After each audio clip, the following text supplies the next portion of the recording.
बायको शिकवणारी पाहिजे का प्रेम करणारी पाहिजे? बोला ना. नवऱ्याला शिकवणारी बायको पाहिजे का प्रेम करणारी पाहिजे? सांभाळणारी. तो घरात आल्यानंतर माणसाला प्रेम लागतं. आईनी सांभाळलं पाहिजे. आईला काय लागतं? 2 शब्द पोराने गोड बोलावे, संपला विषय. कुठल्याही आईला आजपर्यंत आईनी प्रॉपर्टीत हिस्सा मागितलाय पोराच्या असा इतिहासच नाही. तू सुखी राहा, पण आल्यानंतर एक हाक मार आई म्हणून. तिला सगळं मिळालं, त्याला म्हणतात प्रेम. हे प्रेम श्रीमंताला कधीच मिळत नाही. ती माणसं विकत घेतात, प्रेम विकत घेता येत नाही.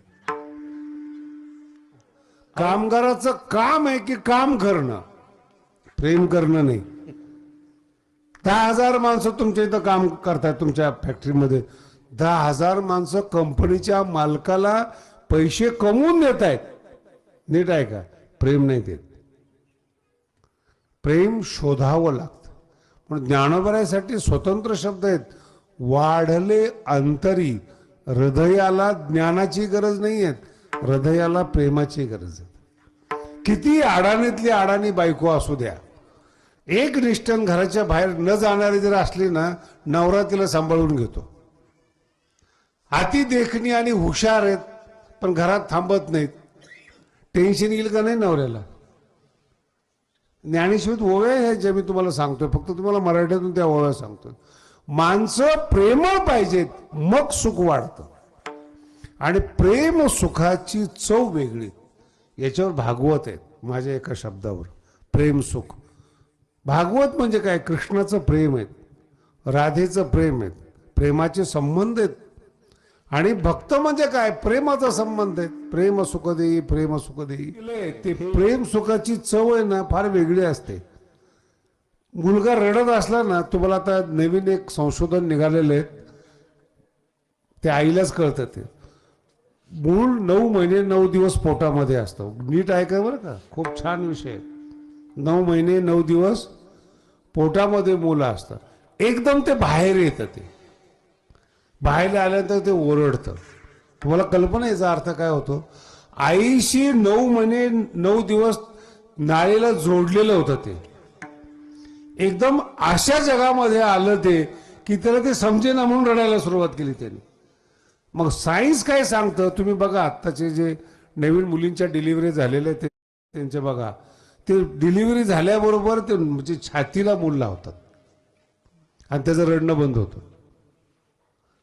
कोणतीही जगातली आई बघा, लय घाबरलं मूल काय झालं ना, काही करत नाही, त्याला छातीला लावतं. तुम्हाला माहिती का काय अर्थ होतो? त्या छातीला टच केल्याबरोबर त्याला गर्भातली आठवण होते की तोच हा स्पर्श आहे जो आत होता. हे सायन्स आहे. मला आता घाबरायची गरज नाही म्हणून ते रडणं बंद करतं. आणि जसा छातीला स्पर्श केला आईने, त्याला थापटायला सुरुवात केली, तो त्याला कुठलंच ध्यान नाही त्या पोराला, पण स्पर्श ध्यान आहे. हा स्पर्श कळाल्याबरोबर ते मुलगा शांत होतं. कोणती आई बघा, जास्त करायला आले की ती छातीवर घेते आणि थोपटते. ते पोरगं 2 मिनिटात रडायचं थांबतं. त्याला गर्भातली आठवण होते की तोच हा स्पर्श आहे. आणि मग असे 2-3 महिने गेल्यानंतर मग त्याला दृष्टी येते, डोळे येतात. मग पहिलं तो आईला ओळखतो. खूप लांबचं दिसत नाही बरं का मुलाला. आणि मग हळूहळू हळूहळू ते मूल ओळखत ओळखत दृष्टी वाढत जाते. पण त्याला एक जाण आहे, त्याचं रडणं छातीला लावल्यानंतर थांबतं. कळालं त्याला? छातीचा स्पर्श. तो स्पर्श झाल्याबरोबर शरीर अलंकारित होतं, अंगावर काटा येतो. तुम्ही बघा, प्रेमाचा स्पर्श आणि रागाचा स्पर्श, वासनेचा स्पर्श तुमचं डोकं ओळखत नाही, बॉडी ओळखते. मुलाला नुसतं असं डोक्यावरून हात फिरवला ना, त्याचं अंग शहारतं. डौरली हे काया. काया म्हणजे शरीर. कृपेच्या ओ रसे कृपा. कृपा हात लावल्याबरोबर शरीर शहारतं, अंगावर काटा येतो. हे जड माणसाला कळत नाही, जडमतींचा विषय नाही. ज्याला जाण आहे ना, असं सेन्सिटिव्ह अंतःकरण आहेत त्याला कळतं. लहान मुलांना हे कळतं.